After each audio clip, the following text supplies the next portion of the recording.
为毕业生祝福与勉励。Let's welcome the PTA president to the stage. 校长、各位与会的贵宾、家长、各位毕业生，大家早安，大家好。会长好。今天非常开心哦，是我们龙峰国小第80届的毕业典礼，真的是充满感恩与感谢哈。在这边要先特别谢谢各位老师的辛劳，真的非常感谢老师，当老师真的最辛苦的。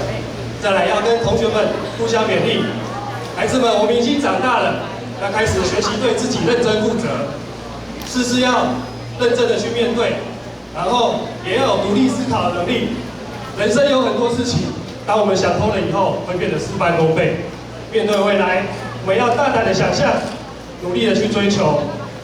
希望我们大家都能梦想成真。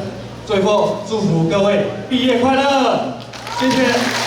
谢谢会长给毕业生的祝福与勉励。